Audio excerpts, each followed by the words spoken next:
बेकाबू कोरोना से हालात हर पल बिगड़ रहे हैं। हर घंटे सब कुछ बेकाबू होता हुआ दिख रहा है।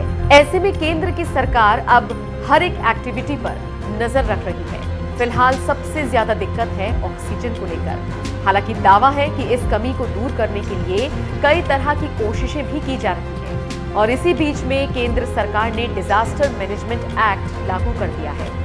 इसलिए ऐसा किया गया है ताकि ऑक्सीजन उत्पादन और सप्लाई में किसी तरह की दिक्कत ना हो। इस आदेश का सीधा मतलब है कि ऑक्सीजन प्रोडक्शन और सप्लाई में अब केंद्र की सरकार किसी भी तरह से कोई बाधा नहीं चाहती है।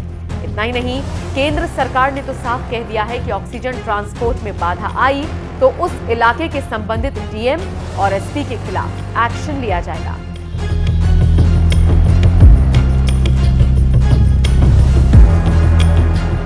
इससे पहले कहा जा रहा था कि ऑक्सीजन की जैसे ही दिक्कतें शुरू हुई तो कुछ राज्यों की ओर से बाकी राज्यों को मेडिकल ऑक्सीजन की आपूर्ति बाधित की जा रही थी और अब इसीलिए केंद्र सरकार ने यह फैसला किया है। ये सही है कि अभी किसी भी तरह से मरीजों तक ऑक्सीजन पहुंचाने की जरूरत है। केंद्र की ओर से जो आदेश दिए गए हैं उनमें कहा गया है कि मेडिकल ऑक्सीजन लेकर जाने वाले वाहनों के आने जाने पर किसी तरह की कोई पाबंदी नहीं होनी चाहिए। जिन गाड़ियों में ऑक्सीजन सिलेंडर हो उसे किसी हाल में रोका नहीं जाना चाहिए। केंद्र सरकार ने तो ये तक कहा है कि ऑक्सीजन सिलेंडर वाली गाड़ी जिस किसी जिले या इलाके से गुजरे उस जिले में उसे किसी हाल में रोका ना जाए, गाड़ियों को जब्त ना किया जाए। एक और बात, केंद्र सरकार ने जो आदेश दिए हैं उसमें कहा है कि सरकार ने जिन 9 उद्योगों को छूट दी है उनके अलावा अब से लेकर अगले आदेश तक सभी उद्योगों को इंडस्ट्रियल ऑक्सीजन की आपूर्ति बंद की जाती है। हालांकि अभी जिस तरह से ऑक्सीजन की किल्लत है